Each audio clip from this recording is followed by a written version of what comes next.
Então, companheiro, vamos ouvir o nosso irmão Jorge, que fará o estudo da noite de hoje para nós. Boa noite a todos. Em primeiro lugar, quero dizer da plenitude da minha alegria e gratidão a Eurípides Barçanufo, a Jesus e, sobretudo, a Deus por estar podendo aproveitar uma oportunidade de atender uma convocação que me foi feita para substituir a Rosane Cruzeiro no estudo da noite de hoje. Que a espiritualidade da casa possa me amparar, né? Que sem eles eu não sou nada. Bom, o tema que a gente escolheu para falar hoje tem 3 propostas. De onde viemos, por que estamos aqui e para onde vamos. No próximo sábado passado, eu falei sobre esse tema na Vila Sapê. E quando o Roberto Sá, que é o dirigente lá da Vila Sapê, viu isso escrito no quadro, ele falou para mim assim, falou para o público, né, que ele estava dirigindo a reunião, a medicina, a ciência tradicional não sabe explicar nada disso aqui. Se a gente perguntar a um leigo, um médico, cientista, se ele não tiver uma religião firmada, de onde nós viemos? Da barriga da tua mãe. É a resposta, né? Então, a doutrina espírita nos dá uma informação completa a respeito desses temas, de onde viemos, por que estamos aqui e para onde vamos. Quando Jesus fez a afirmativa a Nicodemos, de que ninguém verá o reino de Deus se não nascer de novo, Jesus, na verdade, estava falando para nós de 3 leis fundamentais da evolução espiritual. A lei do progresso, a lei de causa e efeito e a lei de reencarnação. A lei do progresso porque o espírito precisa de muitas reencarnações para progredir. A lei de causa e efeito precisa de outras reencarnações para se ajustar aos erros que cometeu no passado. E a lei de reencarnação, que é a lei que proporciona a execução das 2 leis anteriores, a lei do progresso e a lei de causa e efeito. Sem a lei da reencarnação não haveria progresso, o espírito viria e iria embora, ficaria tudo por isso mesmo. Mas nós fomos criados simples e ignorantes para atingir a perfeição, a plenitude espiritual. Ou seja, nós só estaremos evoluídos satisfatoriamente como Deus nos criou, após atingirmos o status de espíritos bem-aventurados, espíritos puros. E isso demanda muitas reencarnações. Porque nós precisamos, eu digo nós porque eu estou falando como nós espíritos, tá? Somos espíritos encarnados. Nós precisamos de muitas e muitas reencarnações para aprender a ciência universal. Eu sempre gosto de frisar isso, porque a gente tira essa convicção do livro O Grande Enigma, de Leon Denis, que a gente precisa conhecer a ciência universal para nos tornarmos puros. Porque enquanto nós estamos vinculados a um planeta, nós somos espíritos planetários. Quando nós nos tornamos puros, nós somos espíritos universais, nós não temos residência fixa no universo, a não ser que tenhamos um compromisso, uma missão em determinado planeta. Nós vamos ser livres para trabalhar no universo como um todo. E da seguinte maneira, a gente não tem noção do infinito do universo. Mas se eu conhecer uma estrela em tal lugar e quiser estar naquela estrela, eu como espírito puro, eu pensei e já estou lá. É diferente a página de hoje, a página da leitura de hoje, que é a questão do pensamento, muita gente não acredita nisso, mas o pensamento é que comanda a vida da gente. O nosso pensamento é a nossa força motora. É por isso que a prece também é importante, porque a prece é gerada pelo pensamento. A gente vai raciocinando e vai produzindo a prece. E quando a gente fala com a espiritualidade, com Deus, com Jesus, a gente recebe a resposta de alguma maneira. Queiramos ou não acreditar, isso é uma realidade. Porque conforme nós pensamos, é conforme nós recebemos. E como diz ali, o pensamento ele vai causar estrago ou benefício para as pessoas e para nós próprios, né? Então a doutrina espírita nos informa que nós viemos do plano espiritual. A partir do momento que Deus nos cria, nós vamos iniciar uma vida em um planeta primitivo, dali para frente é ir e vir incessantemente até atingirmos a perfeição. Então nós sabemos que todos nós viemos de uma vida anterior na pátria espiritual, remanescendo de várias reencarnações e várias desencarnações para chegarmos ao estágio atual. Eu ouso dizer que todos nós que estamos aqui já conquistamos algumas coisas na escala evolutiva, porque nós estamos aqui possivelmente por um compromisso assumido na espiritualidade. Eu me lembro que quando eu mudei aqui para Jacarepaguá, eu vim de mudança de Angra dos Reis, eu procurei casa em tudo que é lugar para comprar, não conseguia. Morava na minha casa alugado. No fim eu tive que comprar minha casa mesmo. E a casa espírita tinha que ser essa daqui. Um dia eu vim aqui, né? Eu mudei para cá, para Jacarepaguá em 1982. Aí eu cheguei aqui na porta, falei com uma pessoa, perguntei, a casa espírita aqui é da linha de Kardec? A pessoa e virou as costas para mim e saiu. Aí eu olhei, né? Aí fui embora para casa. Eu ainda trabalhava nessa época, né? E eu queria frequentar a doutrina espírita, mas eu queria entrar nas atividades espíritas. Mas eu trabalhava numa profissão que eu viajava muito. Então eu não tinha condições de me comprometer com um trabalho regular, porque de repente eu tinha que viajar. Aí, na verdade, eu só passei a frequentar a casa espírita depois que eu me aposentei em 1995. Aí eu vim para cá em abril de 95, estou aqui até hoje. Mas então, nós temos a convicção que viemos da pátria espiritual. E por que estamos aqui? Porque somos imperfeitos ainda. Não atingimos a perfeição. Senão não estaríamos aqui. Poderíamos estar num estágio mais avançado de espiritualização, num planeta mais evoluído, como dizem que Mozart está em Júpiter, né? A espiritualidade nos informa que Mozart mora em Júpiter, numa casa maravilhosa, né, produzida por ele.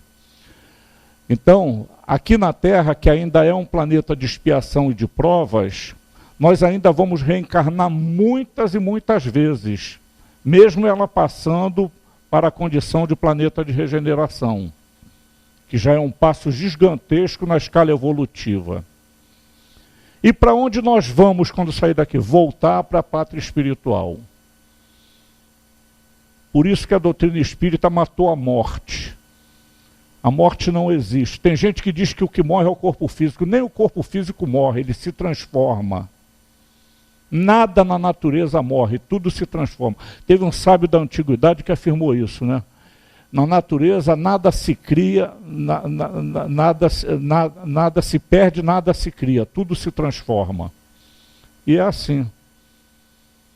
O pó, aí minha mulher disse, minha mulher não, uma pessoa disse assim, que eu quero ser cremado, né, quando eu desencarnar, disse assim, então você vai se perder, não, o pozinho que sair da cremação vai se transformar em outra coisa qualquer. A cremação vai transformar a matéria num pó, e aquele pó vai se transformar em alguma coisa, vai se transformando tudo, porque tudo é composto das mesmas coisas. Tudo se origina do fluido cósmico universal. A matéria que está aqui é a mesma matéria que está aqui, apenas com arranjos moleculares diferenciados. A matéria que está aqui é a mesma matéria daquele creme de leite que a gente bota na comida para comer. É a mesma coisa. Tudo sai do mesmo lugar. É difícil de a gente assimilar, entender essas coisas, mas é a realidade. Então a matéria ela está sempre em transformação. O nosso corpo mesmo, durante a nossa jornada terrena, ele modifica, ele elimina células, incorpora, cresce novas células incessantemente. A pele superficial ela vai sempre se desgarrando, né? E vão surgindo novas células para manter o corpo estruturado. Então nós vamos voltar para a esfera espiritual. Tantas vezes quantas forem necessárias, nós vamos reencarnar novamente e voltando consequentemente, indo e vindo, quase numa sequência para nós quase que interminável, mas ela vai ter um fim. Apenas, eu até brinquei com o Roberto, eu falei para ele, o Roberto vai chegar lá mais rápido do que eu, porque trabalha mais do que eu sou meio preguiçoso para trabalhar, então não trabalho muito não, mas aquele que trabalha muito no bem, esse vai ganhar. O Chico deve estar numa posição fabulosa, a Madre Teresa de Calcutá, Mahatma Gandhi, né? Foram espíritos que cresceram na última jornada terrena. A mensagem de hoje nos fala isso. O pensamento tem que ser modificado para que nós nos tornemos melhores. Nosso pensamento é o comandante motor da nossa organização física e espiritual. Então nós temos que nos educar principalmente para o bem, né? E Jesus estabeleceu isso para nós quando criou a lei, quando apresentou para nós aquela lei que muitos chamam a lei do juízo final, né? Quando ele diz lá, quando eu tive fome me deste de comer, quando eu tive sede me deste de beber. E quando não me deste de beber, quando não me deste de comer, numa fez a Jesus, na outra também fez a Jesus. Quando a gente deixa de ajudar alguém, a gente muitas das vezes está deixando de ajudar um ente muito querido nosso. Esse é um aspecto importante de se revelar. A diferença fundamental entre a vida no plano espiritual e a vida no plano material é que na Terra, no plano material, a condição de superioridade se dá pelas posses, se dá pelo poder aquisitivo, se dá pelo poder econômico. Quanta gente gostaria aqui, por exemplo, eu vi um fantástico aí falando sobre o Canadá, viu aquele fantástico mostrando o Canadá? Coisa maravilhosa, né? Dá até vontade de morar lá. Hã?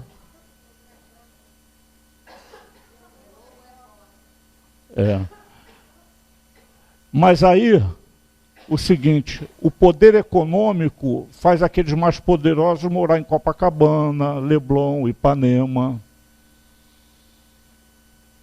E o menos poderoso mora em Jacarepaguá, Mesquita, Morro Agudo, Austin, Queimados. Na pátria espiritual é diferente. É o que tem mais amor. O que mais conquistou é que vai morar bem. Eu falei aqui que a espiritualidade nos informa que Mozart mora em Júpiter, né? E ele próprio construiu a casa dele, sabe com o quê? Não com a mão não, batendo martelo não, com o pensamento. Na espiritualidade, um cara grosseiro que nem eu, vou ter que pegar na marreta mesmo, no martelo para fazer minha casa. Mas o espírito elevado, ele olha para um lugar, pensa um ambiente para ele morar e ele cria com o pensamento dele.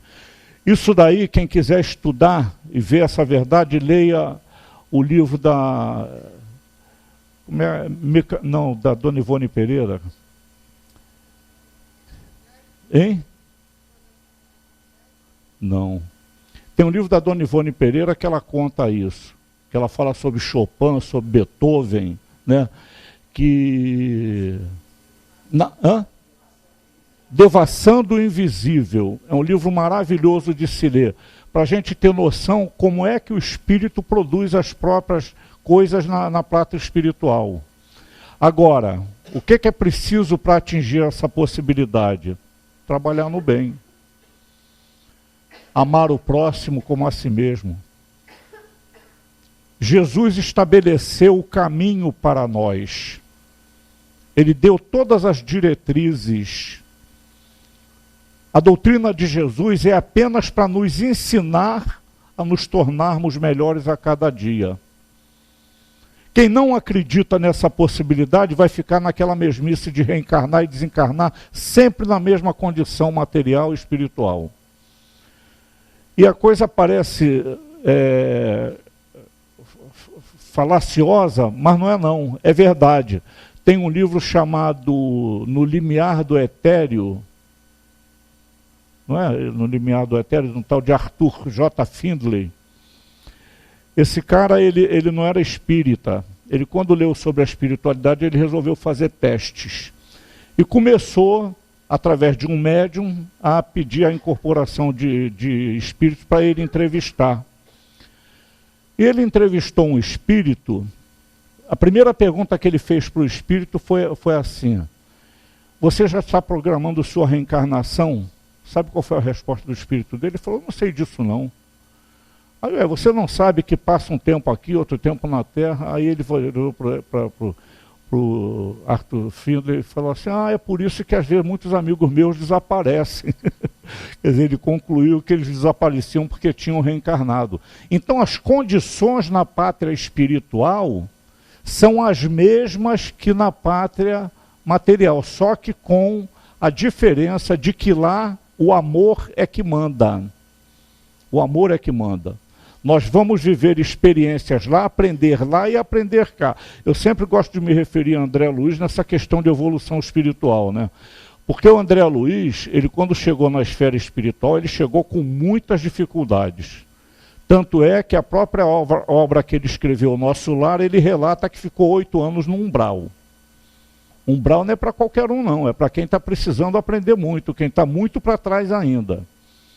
E ele só conseguiu sair do umbral quando ele se lembrou de fazer uma oração. Quando ele fez a oração, ver o que é o pensamento, imediatamente ele viu o Clarence ao lado dele. Aí começou o trabalho dele na espiritualidade, foi levado para o Nosso Lar, começou a trabalhar lavando o chão, que ele pensava que ia ser médico na espiritualidade, né? Ralou um bocado para evoluir. Então hoje ele está num patamar evolutivo na espiritualidade que para nós é muito superior à condição com que ele chegou lá. Agora, será que para viver na materialidade ele já estaria preparado para ser o mesmo espírito? Eu, se estou no lugar do André Luiz, qual a reencarnação que eu queria para mim? Eu ia querer uma reencarnação bastante provacional, para ver se eu realmente aprendi tudo que ele ensina, que eu estava ensinando para os outros. Que ele ensina coisa maravilhosa, né? Essa página que foi lida aí sobre pensamento é dele. É o espírito que mais elucida sobre o pensamento é André Luiz. André Luiz dá verdadeiras aulas. No livro Mecanismos da Mediunidade, que para mim é um dos livros mais difíceis de estudar da doutrina espírita, ele chega a dizer que o pensamento é material, não é abstrato como a gente pensa. Para a espiritualidade, o pensamento é material. Então, vê a força que o pensamento tem. Então, nós temos que nos esforçar para nos melhorar dia a dia. Um dos ensinamentos mais importantes de Jesus: quando fores depositar uma oferenda no altar, se te lembrares de um inimigo que tens, deixa a tua oferenda ao pé do altar, volta e se reconcilia com ele. Numa outra passagem ele diz: porque não sairás daí enquanto não tiveres pago o último ceitil, o último centavo. O que significa dizer que todas as polêmicas, todas os desajustes que nós conquistarmos na Terra, é só na Terra, voltando à Terra, que a gente vai se reajustar de novo. A gente tem que ter uma vivência de uma outra situação com aquela pessoa com quem nós nos desajustamos. Então, é complicado a evolução espiritual. E ela é muito longa, é muito demorada, porque nós demoramos a aceitar que temos que nos melhorar. Demoramos e temos dificuldade, né? Porque o pior para mim é a dificuldade de manter um pensamento equilibrado. Para mim a pior coisa é conseguir me manter num equilíbrio espiritual enquanto encarnado. Eu não sei se eu desencarnado vou ser pior ou melhor, mas encarnado para mim é complicado, viu? As tentações do meu lado são arrasadoras para mim. eu me desequilibro com facilidade, eu não tenho paciência. Agora, se eu fosse só impaciente, eu já tinha alcançado um nível evolutivo muito grande, mas o meu problema é a intolerância. Eu sou muito intolerante. Isso é uma dificuldade que eu estou custando a me depilar dela, a me livrar dela. Eu queria, nessa encarnação, sair daqui mais tolerante do que eu sou, mas não sei se vou conseguir. É muito difícil para mim, né? Então isso tudo dificulta a nossa evolução espiritual. Evidentemente, eu hoje tenho muito mais tolerância do que tinha antes de conhecer a doutrina espírita. Só que a minha decepção é que eu já conheço a doutrina espírita desde 1976 e até hoje eu vejo muito pouca mudança em mim. Então eu falo para vocês porque a gente tem que começar a lutar de imediato, porque não é fácil a gente se transformar. Não é fácil a gente trocar o orgulho pela humildade, a intolerância pelo carinho, a ignorância pela docilidade. É muito difícil, né? Agora tem pessoas que... Ainda ontem eu estava no consultório médico e tinha uma senhora que eu tenho mal de Parkinson, né? E ela tinha mal de Parkinson também. Aliás, todo mundo que estava lá comigo tinha mal de Parkinson, né? Mas ela estava numa cadeira de rodas e ela tremia toda, né? Ela para falar tinha dificuldade, ela não conseguia articular palavras numa sequência lógica, ela tremia, até na garganta ela tinha tremor. E ela falou o seguinte: eu tenho muita força na perna, eu só não fico em pé porque eu não tenho equilíbrio. Mas eu não reclamo de nada. Eu não reclamo de nada. Me deu uma vontade de perguntar a religião dela, sabe? Mas eu não reclamo de nada, porque não adianta reclamar. A gente reclamar não vai melhorar nada, só vai piorar. Se eu reclamar que estou tremendo, eu tremo mais. Se eu tiver resistência contra a coisa cria resistência contra mim também. Por quê? Porque a resistência que eu crio, o meu pensamento está em atividade. E o cérebro da gente é muito burro. Quando a gente pensa uma coisa, o cérebro entende que a gente está querendo aquela coisa. É a realidade. A pessoa que amanhece, estou com dor aqui, estou com dor ali, todo dia vai amanhecer com dor. Aí, às vezes, você não sente dor? Eu digo, qual é o problema de eu sentir dor? Eu tenho que falar que estou sentindo dor? Eu não preciso falar que estou sentindo dor. Né? A dor pior para mim é a dor de consciência, de não conseguir me melhorar como eu quero me melhorar. Né? É que nem uma pessoa que uma vez, eu conheci uma pessoa que estava num processo cancerígeno muito longo e muito sofrido, mas ela estava sempre sorrindo. Eu uma vez, cara de pau e grosseiro como eu sou, eu cheguei perto dela, minha amiga, eu queria ter a tua força se eu tiver que ter uma doença dessa, para encarar com esse sorriso todo que você vive. Ela falou, que doença? Aí eu falei, o câncer. Ela falou, não, o câncer não é doença. O câncer é remédio. A doença minha é orgulho, é vaidade, é intolerância. Aquilo me deu uma lição, entendeu? Porque realmente a doença não é, o mal não é doença, é cura, é remédio. Só que é remédio amargo. E o remédio amargo, ou ele dói ou tem gosto ruim. Né? Porque realmente a gente vive na matéria para aprender. Como também vive na espiritualidade um tempo para aprender coisas espirituais, como eu estava me referindo ainda agora a André Luiz. André Luiz assimilou toda a grandeza espiritual na esfera espiritual. Ele agora só falta de uma reencarnação material para comprovar que realmente ele assimilou aquilo tudo. No meu modo de entender, né? Pode ser que eu esteja enganado. Eu, se estou no lugar dele, eu pensaria assim. Mas é um processo muito demorado. Vê que o André Luiz, mesmo lá já tendo aprendido muita coisa, quando ele foi visitar a mulher dele, ele ficou enciumado porque ela já tinha outro marido. Ele ficou 8 anos no umbral, a mulher 8 anos sem ele, arrumou evidentemente um companheiro para continuar a jornada terrena. E ele se desequilibrou, com todo o conhecimento que ele já havia adquirido. Vê que não é fácil assimilar o conhecimento, nem na esfera espiritual. É difícil a gente incorporar o entendimento a ponto de praticá-lo, né? Porque a questão de saber é uma coisa, agora de vivenciar o que sabe é uma coisa bastante diferente. Se eu conseguir chegar na pátria espiritual e ficar num lugar que eu não tenha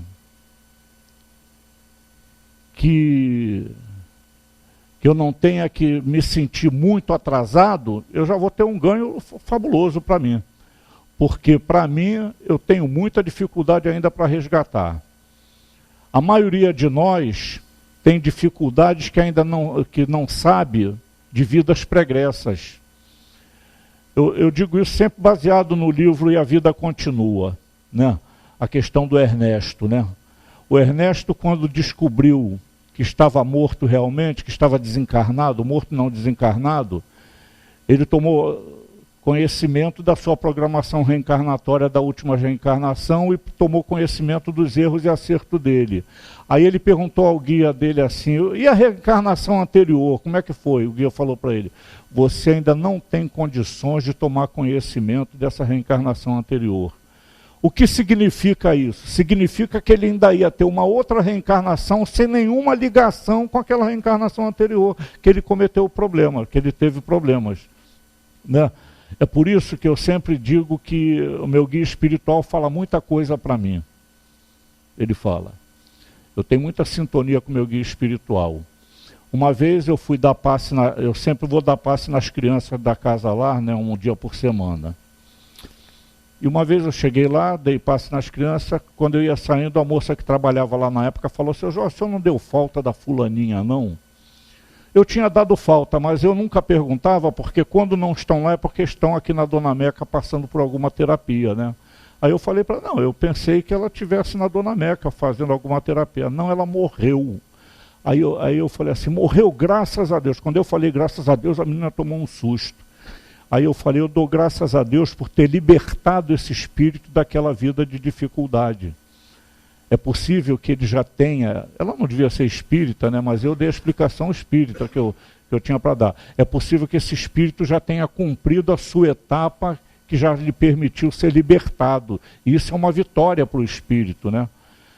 Aí depois eu fiquei pensando assim, da onde eu tirei essa ideia para falar isso para a garota? Foi meu guia espiritual que me falou. Então eu tenho quase que uma convicção que eu tenho um resgate para fazer de uma vida passada. E outra coisa que eu falei para ela, o que eu estranhei de falar foi o seguinte, que sinceramente não fui eu que falei, o que eu falei é assim, olha, e tem uma coisa, eu estou tomando contato com esse processo aqui, porque eu preciso da experiência para vir numa reencarnação similar.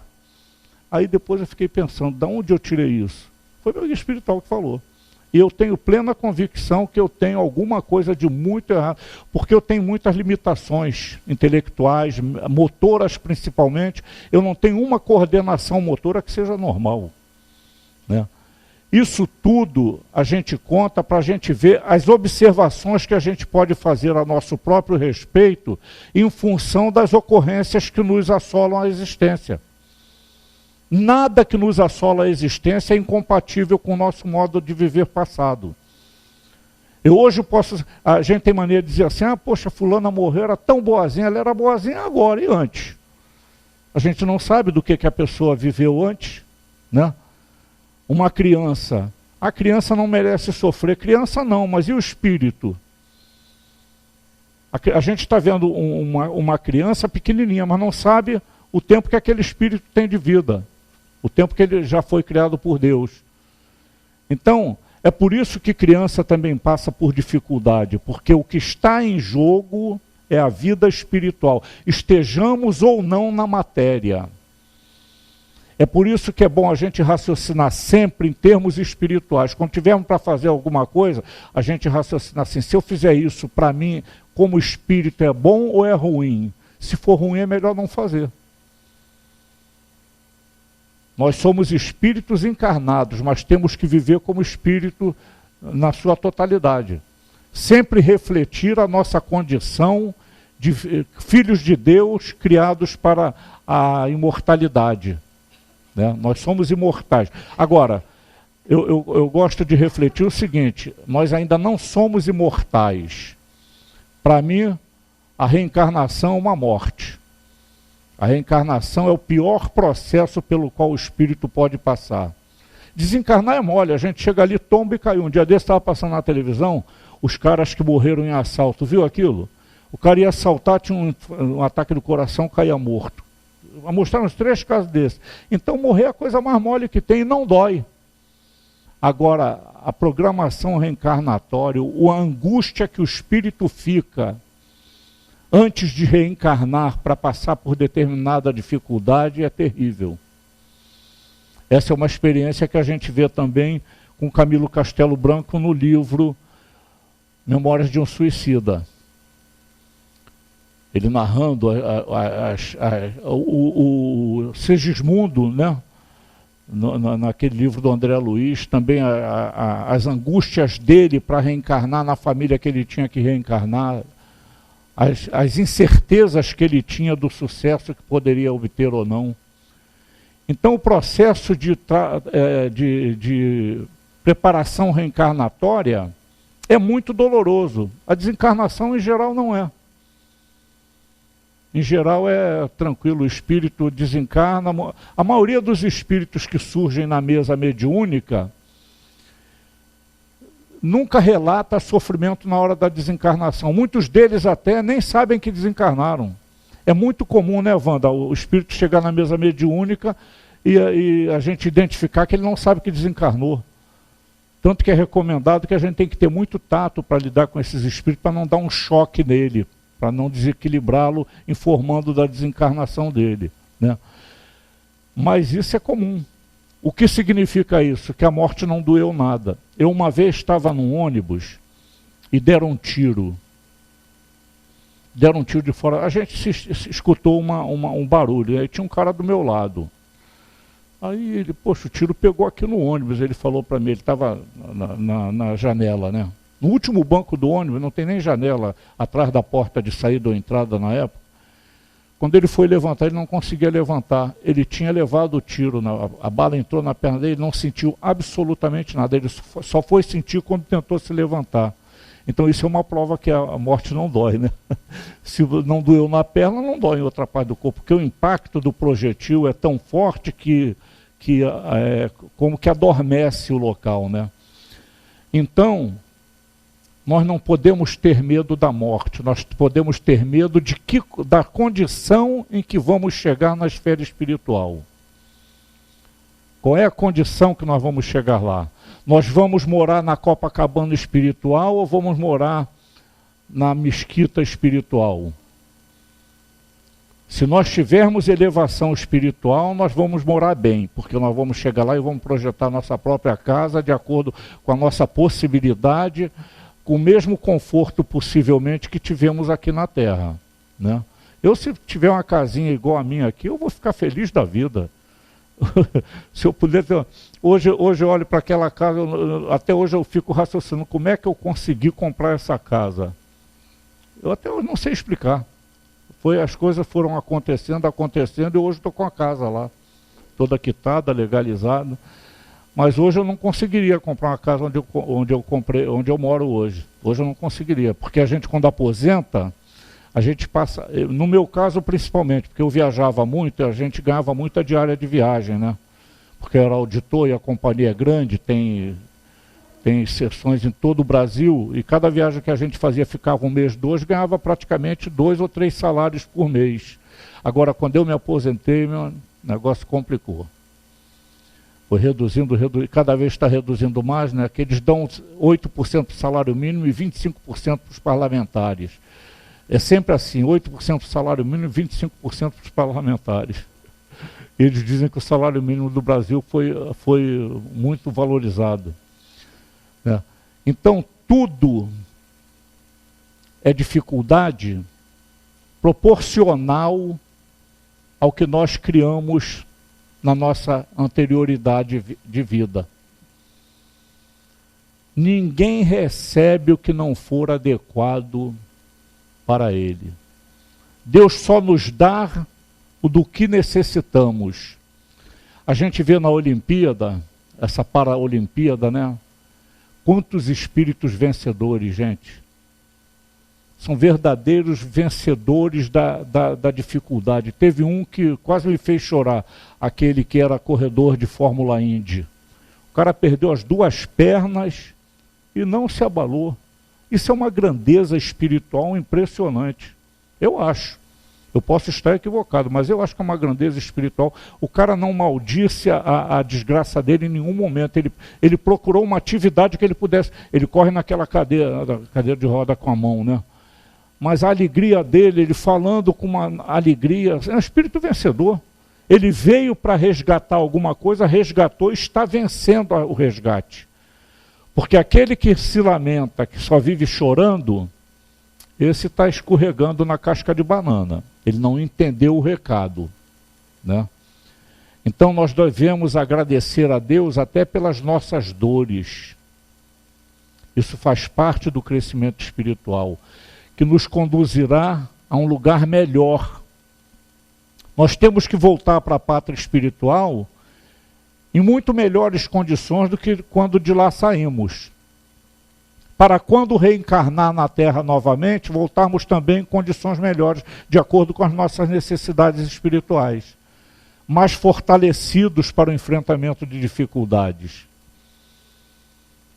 Porque o saber de onde vim, porque estou aqui, para onde vou, me dá resistência. É por isso que a doutrina espírita é esclarecedora e consoladora. Ela é consoladora para aqueles que entenderam essa verdade, que ninguém recebe o que não deve receber. Se eu estou passando por uma dificuldade, eu fiz por merecer. De repente, eu estou reclamando de uma coisa que eu mesmo programei para passar por ela, né? Que a grande maioria de nós aqui, eu não acredito que aqui tem alguém com reencarnação compulsória. Reencarnação compulsória é aquele, de uma maneira geral, é aquele indivíduo que está reencarnado sem nenhuma condição mental, sem nenhuma comando de si mesmo, sem nenhum comando de si mesmo. Aí eu acho que é uma reencarnação compulsória.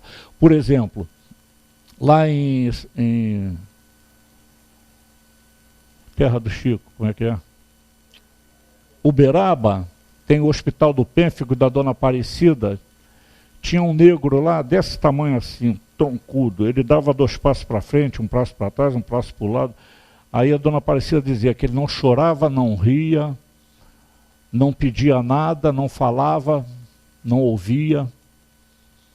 E um dia o Chico foi lá e falou para ela que aquele espírito era a reencarnação de Mussolini, que ainda ia ter muitas reencarnações com aquela dificuldade, reencarnação compulsória. Qual o objetivo? Que o espírito esqueça as coisas ruins que fez. Está assim, ó, na espiritualidade de espírito querendo reencarnar pela questão do esquecimento. É por isso que o esquecimento na Terra é uma bênção. Já pensou? A gente vive com uma pessoa e tem uma dificuldade danada com ela, e se juntou a ela por própria vontade. Se tem dificuldade, já pensou se descobrisse o que fomos antes um com o outro? O negócio ia pegar fogo, né? Ia ter facada, ia ter tiro. É melhor não saber, né? Né, Sandrinha? Então, meus amigos, a vida é o que nós fizermos dela. A doutrina espírita não derrubou o céu e o inferno. A doutrina espírita apenas afirma que o nosso céu e o nosso inferno são produções nossas. Se eu morrer e for para o inferno, eu vou para o lugar que eu fiz por merecer. O inferno que eu digo é aquela região de muita dificuldade espiritual, como um umbral, por exemplo, onde onde André Luiz ficou 8 anos, esse seria o inferno no plano espiritual. A gente tem na Terra o nosso céu, o nosso inferno. É verdade? Aquelas famílias que vivem em harmonia podem dizer que vivem num céu. E aquelas que vivem se digladiando também podem dizer que vivem no inferno. Né? Agora, quem criou esse inferno? Quem cria esse céu? Os próprios componentes familiares. Porque tem um ditado na Terra que quando um não quer, dois não brigam, que é fabuloso. Né? Aí eu me lembro da Dona Isabel, uma senhora lá da comunidade da Vila Sapê. Ela tinha uma fé na doutrina espírita impressionante, né? Ela era muito inteligente, apesar de pouca cultura, ela era muito inteligente. E a Dona Isabel contraiu um câncer na garganta e ficou padecendo aquele câncer durante muito tempo, até a desencarnação dela. E ela contou que ela tinha um problema com o marido, contou para mim isso uma vez, que ela tinha um problema com o marido que todo fim de semana, quando ela saía da casa espírita, lá da Vila Sapê, ela voltava para casa, o marido agredia ela verbalmente, às vezes até fisicamente embriagado. E ela aí começava a discutir com ele, a briga aí criava proporções homéricas, né? E aí um dia ensinaram para ela a água da paz, que a mãe do Chico ensinou para ele. Essa água da paz foi ensinada pela mãe do Chico desencarnada a ele. Uma vez ela se apresentou ao Chico, ele reclamou que estava a ponto de explodir com as ingratidões que sofria pelas pessoas que agrediam ele verbalmente, pelo fato dele fazer o trabalho que fazia. Aí a mãe dele falou, usa a água da paz. Aí dizem no conto, né, que o Chico saiu por toda a farmácia procurando água da paz e não achou água da paz nas farmácias. Aí quando a mãe dele apareceu, não, mamãe, eu não achei essa água da paz em farmácia nenhuma. Ela riu e falou, não, meu filho, você enche a boca de água quando estiver diante de uma pessoa que fala muito, que aí você com a boca cheia de água não engole nem encosta, você não vai poder falar. Ela começou a fazer isso quando chegava em casa que o marido estava lá. Ela enchia a boca d'água, chegava lá, ele falava, ela não falava nada. 1 mês ou 2 depois, ela chegava em casa e ele estava dormindo. Parou a discussão. São recursos, né, que a gente pode utilizar para poder reduzir alguma das nossas dificuldades. Ela brigava verbalmente com o marido, saía até as agressões físicas, culminavam até em agressões físicas. Quando ela fez isso, ela resolveu um problema. E nós temos artifícios para fazer isso. No ambiente de trabalho, quando a gente tem uma dificuldade com um companheiro, nós que somos espíritas, temos que fazer a diferença. O espírita que sabe das coisas é que tem que fazer a diferença. E tem uma coisa, hein? Emmanuel diz o seguinte, 5 minutos de entendimento da lei de progresso, lei de reencarnação e lei de causa e efeito não dão mais o direito a ninguém de dizer que não sabia. A partir de hoje, todos que estão aqui têm a informação de que cada um recebe conforme semeou. Não tem mais jeito de dizer eu não sabia. Ah, meu fulano foi grosseiro comigo, avalia se não foi grosseiro com ele antes. Né? E essas coisas acontecem na vida da gente com muita frequência. Eu me lembro quando eu era jovem, eu não era espírita, evidentemente. A minha mãe era espiritólica.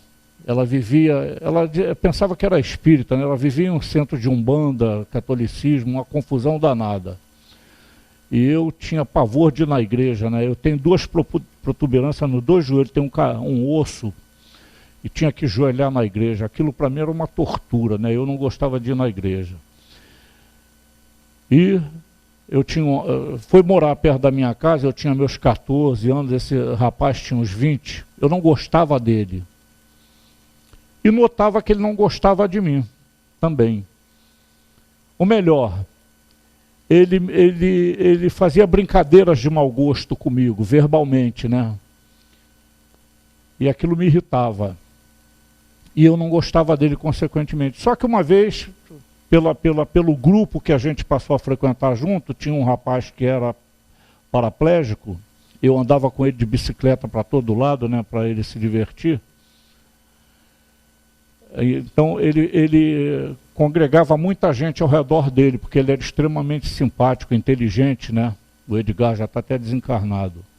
Eu aí comecei a conviver com o mais próximo desse cara. Nos tornamos os melhores amigos do grupo. Porque aquela inimizade que eu julgava haver, com a aproximação se dissolveu, né? E assim a gente acha uma pessoa antipática. Isso aconteceu recentemente comigo no meu condomínio, por causa do problema de internet. Estava todo mundo sem internet lá, aí fomos conversar com... Os caras mexem na caixa da Oi lá, a internet lá é só da telefônica, né, da Oi. E tira todo mundo do ar. Aí foi todo mundo conversar com o cara, você tirou minha internet do ar. E tem um vizinho que eu achava ele antipático. E, consequentemente, eu sabia que ele me achava antipático também. Aí começamos a conversar sobre a internet, que acabou a antipatia. Toda vez que a gente passa um pelo outro, se cumprimenta, quer dizer, a gente tem uma antipatia gratuita por uma pessoa que não sabe por quê. Então, tem uma pessoa que passa perto da gente e não cumprimenta, passa a cumprimentar ela, você que é espírita. Bom dia, vizinho, boa tarde. Não sabe o nome? Eu dificilmente sei nome de alguém. Eu gravo as fisionomias, mas gravar nome na minha memória está difícil cada vez mais. Mas eu procuro me aproximar das pessoas com quem eu tenho mais dificuldade, né? É um modo que eu tenho de me reconciliar com os meus inimigos, né? Porque eu sei que eu não deixarei aqui enquanto não pagar o último ceitil. É uma convicção. Então, como eu estava dizendo, a consolação só funciona para aqueles que entendem a lei do progresso, a lei da reencarnação e por que reencarnamos e desencarnamos frequentemente. Tem pessoas na doutrina espírita que nos dão exemplos fabulosos de aceitação. Que acontecem as coisas mais terríveis para muitas famílias e elas levam com sabedoria e entendimento cultivado através da doutrina espírita. É como disse essa senhora que estava no consultório ontem, reclamar não adianta, não constrói nada. O pensamento negativo é desequilibrante. Nós vivemos mergulhados em Deus, como diz Camille Flammarion. Camille Flammarion diz que o fluido universal é o próprio Deus, né? Nós vivemos mergulhados no fluido universal. E o fluido universal ele tem uma propriedade impressionante. Ele se modifica de acordo com o nosso pensamento. Se eu tenho um pensamento desequilibrado, ao meu redor está tudo desequilibrado.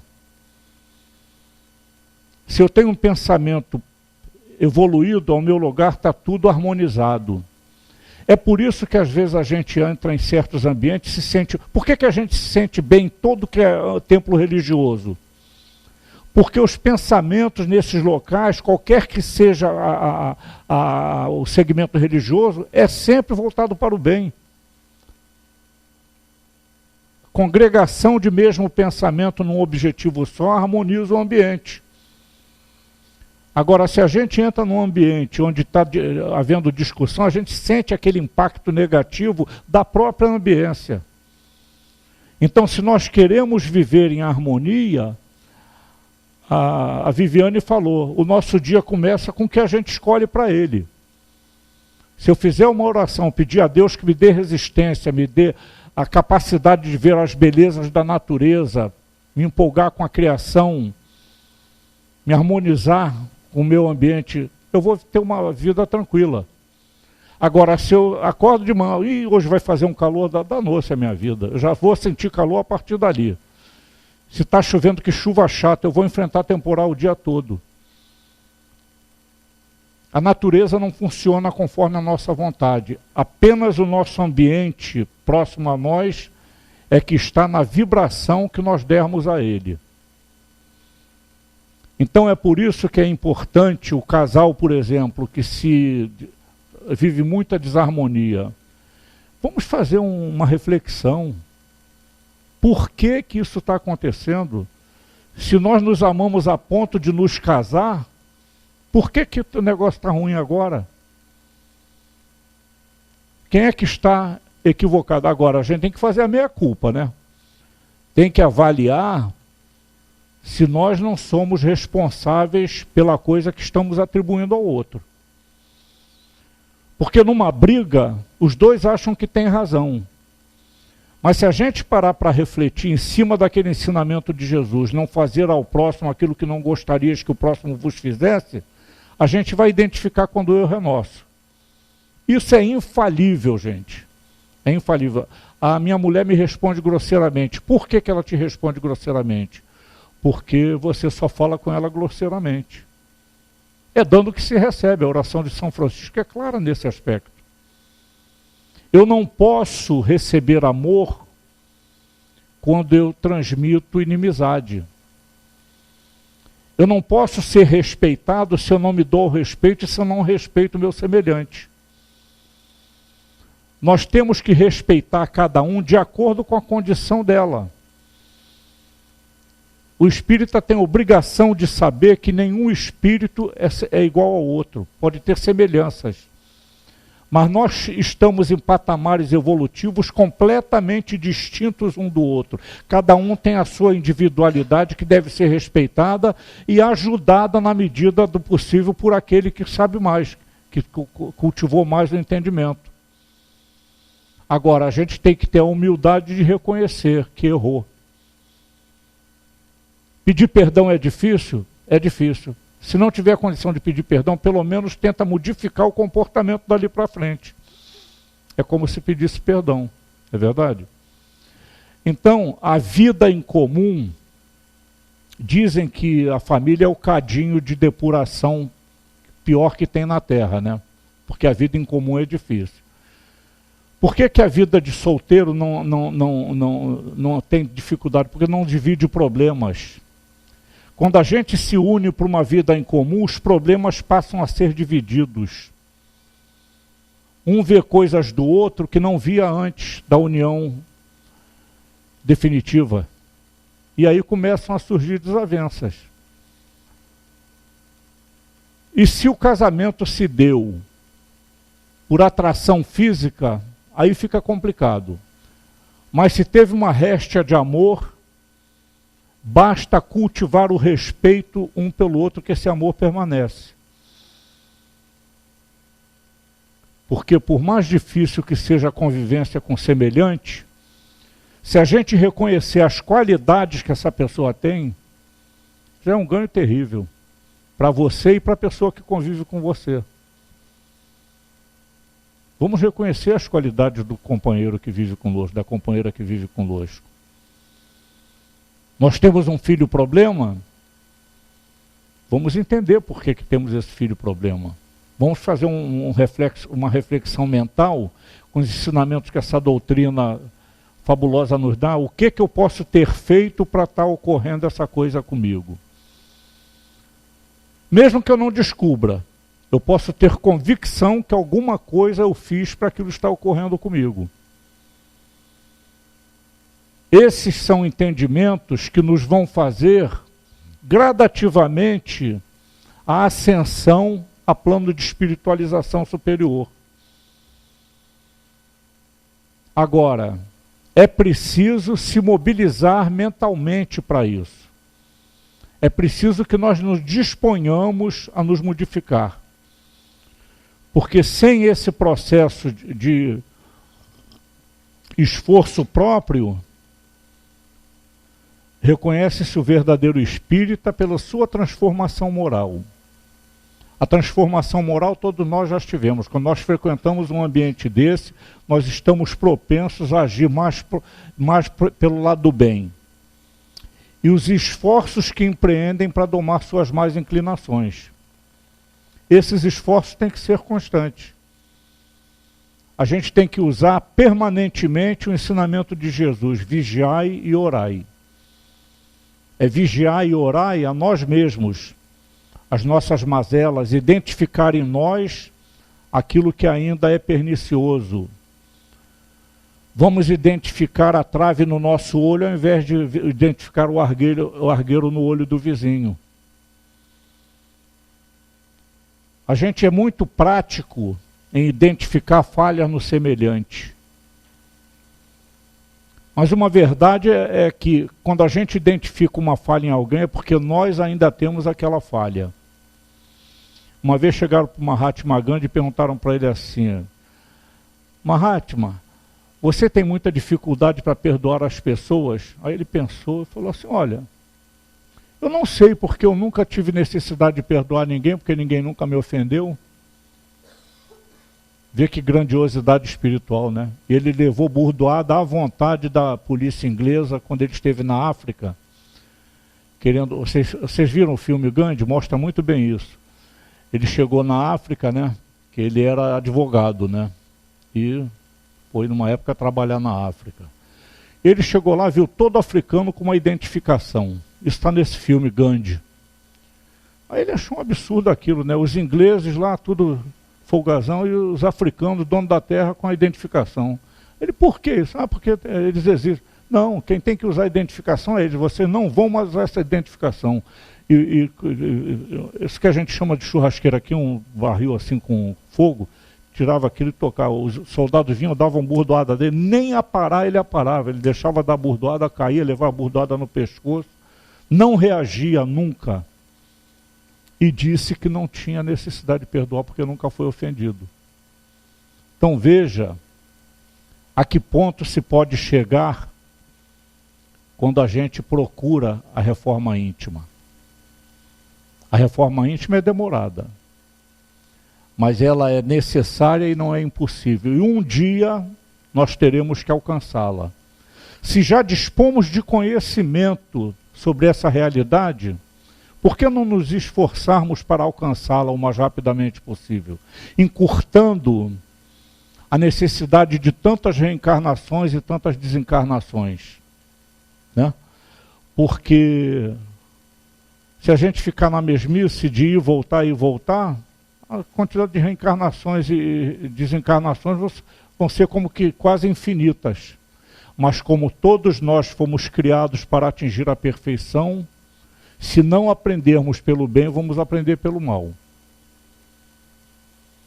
O que não se aprende com amor, se aprende com a dor. Né? A primeira pessoa que eu ouvi dizer que a dor era necessária, mas o sofrimento é facultativo, foi o Toquinho. Toquinho, há muitos anos isso, o Toquinho falou: a dor é necessária, mas o sofrimento é facultativo. É facultativo porque na medida em que nós entendemos o porquê do sofrimento, as possibilidades que possam ter gerado esse sofrimento, nós nos reconciliamos com a dor. É o pensamento. É a força do pensamento que nos dá essa convicção. Se a gente sentir uma dor e disser para ela assim: pode doer à vontade que eu não vou te dar nem bola, meia hora depois é como se a gente não tivesse sentido dor. Eu digo isso para vocês porque eu experimento isso. Quando acontece comigo, eu faço isso. E tenho resultado. Se eu tenho, por que outras pessoas não podem ter? Entendeu?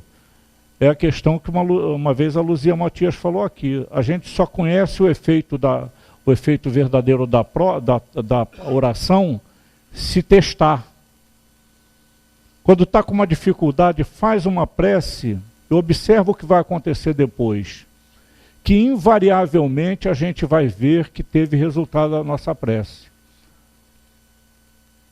Invariavelmente. Sempre de uma forma ou de outra, a gente recebe de acordo com o que pediu na prece. Se testar isso, vai ver que funciona. Então isso nos mostra a força do pensamento. Jesus, quando disse: se tiveres a fé do tamanho de um grão de mostarda, removerias montanhas, ele poderia dizer: se tivesses a vontade do tamanho de um grão de mostarda.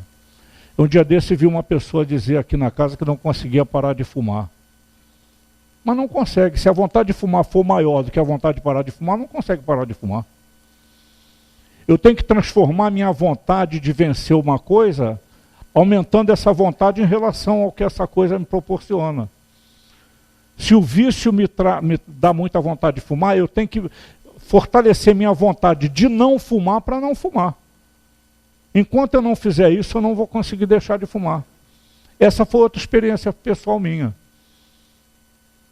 Se tem alguém aqui que fuma, eu vou dar a receita.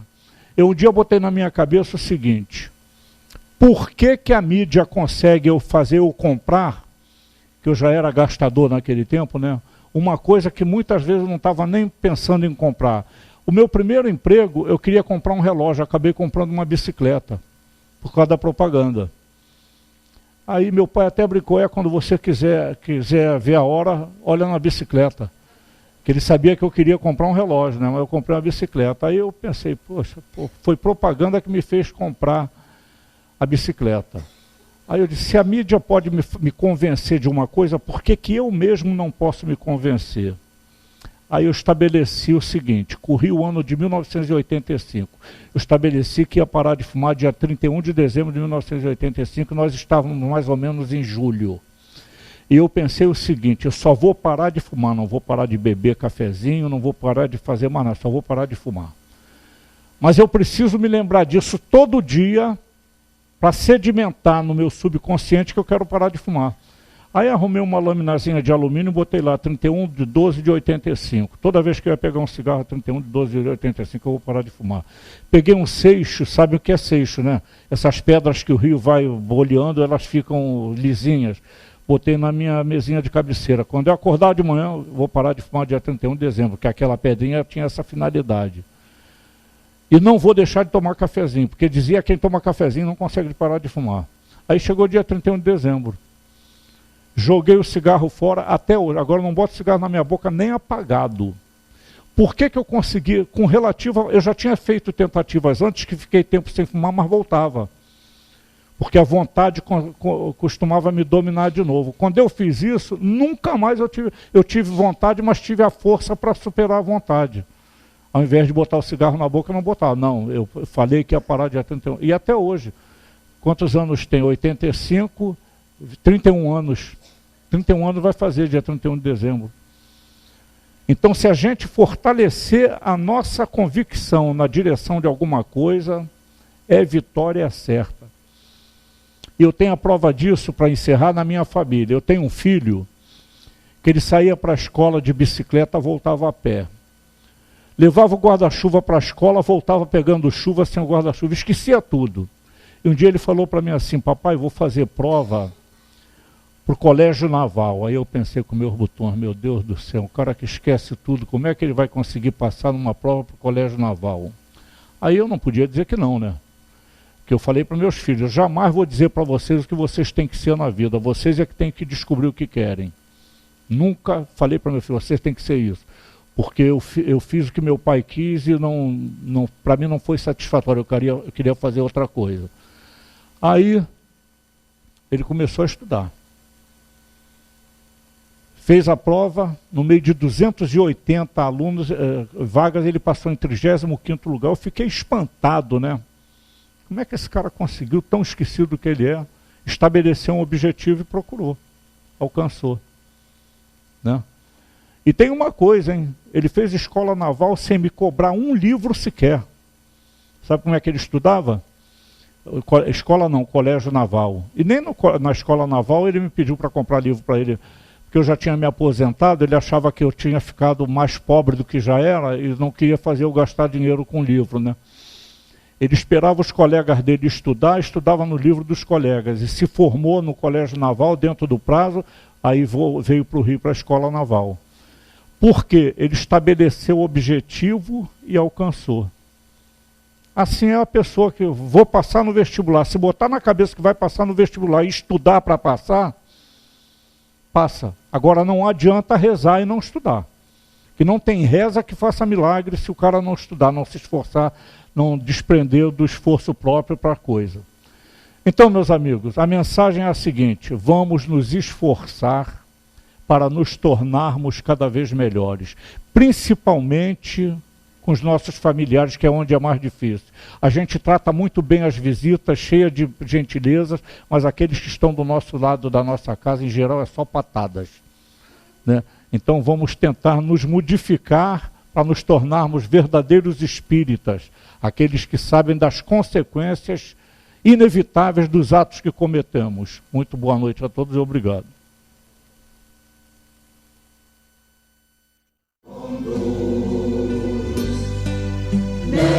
Nesta jornada, pelos caminhos da luz, ele deu-lhe pedis, apóstolo do amor.